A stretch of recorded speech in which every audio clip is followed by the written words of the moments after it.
Pengertian konduksi. Berdasarkan Kamus Besar Bahasa Indonesia atau KBBI, konduksi merupakan suatu antaran dari bagian benda ke bagian benda lainnya, atau dari satu benda ke benda lain tanpa adanya perpindahan partikel maupun zat.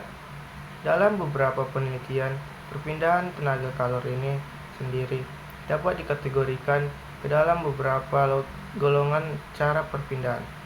Kalor dapat merambat dari suatu bagian ke bagian lain melalui zat atau benda yang diam.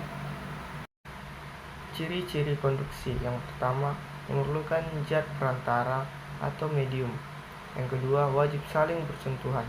Yang ketiga, umumnya terjadi pada zat padat. Yang keempat, perpindahan kalor tidak diikuti zat perantara.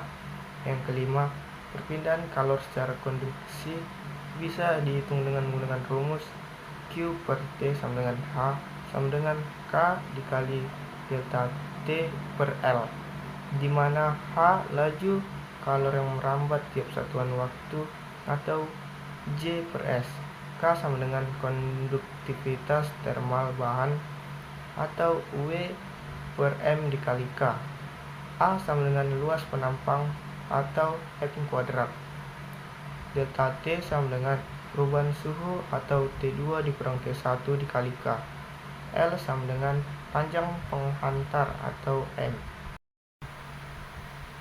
Proses terjadinya perpindahan kalor secara konduksi.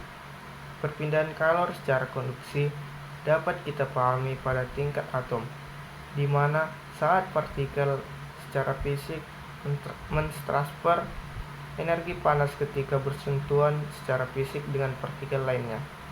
Konduksi ini serupa dengan penjelasan panas oleh adanya teori kinetik gas. Walaupun perpindahan panas di dalam gas maupun cairan ini umumnya dikatakan sebagai konveksi, tetapi laju perpindahan panas dari waktu ke waktu dikatakan sebagai arus konduksi, dan hal ini ditentukan oleh konduktivitas termal material dan jumlah yang menunjukkan kemudahan panas yang diantarkan dalam material. Baiklah, di sini saya akan menjelaskan mengenai contoh-contoh dari konduksi, jenis-jenis konduksi, serta perbedaan konduksi, konveksi, dan radiasi. Ada beberapa contoh dari konduksi. Yang pertama, tangan melepuh saat memegang wajan yang panas. Kedua, ketika memasak, spatula akan terasa panas. Ketiga, saat setrika panas digosokkan pada baju, kemudian baju akan menjadi semakin rapi dan hangat. Keempat, ketika berpelukan dengan orang yang punya suhu lebih panas, maka tubuh akan terasa lebih hangat. Kelima, melelehnya mentega saat diletakkan di atas wajan berapi yang sedang dipanaskan. Yang terakhir, yang keenam, knalpot yang lama-kelamaan panas ketika motor dihidupkan. Kemudian saya akan menjelaskan mengenai jenis-jenis konduksi. Yang pertama, konduksi pada dinding satu dimensi, yang dimana konduksi pada dinding datar yang dapat dipandang sebagai konduksi atau dimensi ini sebenarnya tidak pernah ada. Akan tetapi konduksi yang terjadi pada dinding yang relatif, tipis dan cukup luas maupun keempat sisinya diisolasi secara baik. Kemudian konduksi tunak pada dinding datar, yang dimana jenis konduksi satu ini umumnya memiliki susunan listrik seri yang di dalamnya terdapat arus besar kuat, serta umumnya konduksi mempunyai penghantar dengan panjang yang tidak mempunyai percabangan. Kemudian konduksi pada dinding paralel, yang dimana jenis konduksi paralel ini terjadi karena perpindahan panas berada pada dinding paralel dan datar. Keadaan tersebut akan menjadikan tidak adanya perpindahan panas di dalam arah melintang di antara dinding. Kemudian konduksi kalor atau konduksi termal, yang dimana konduksi kalor atau konduksi termal ini merupakan transfer energi dari zat yang lebih hangat ke zat yang lebih dingin melalui kontak secara langsung.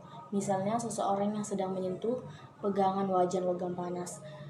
Kemudian konduksi listrik, yang dimana konduksi listrik ini merupakan transfer partikel bermuatan listrik melalui media.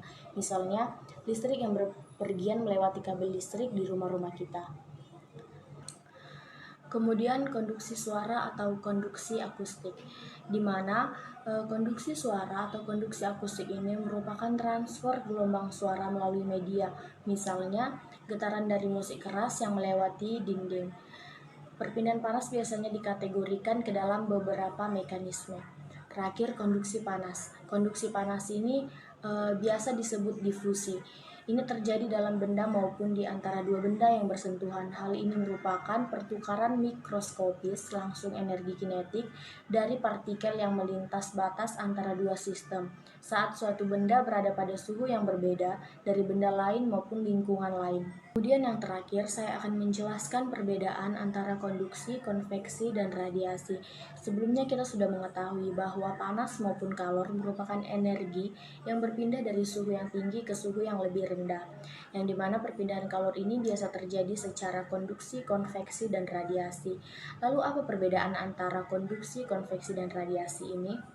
Yang pertama, konduksi. Konduksi merupakan perpindahan panas melalui zat padat yang tidak diikuti dengan adanya perpindahan.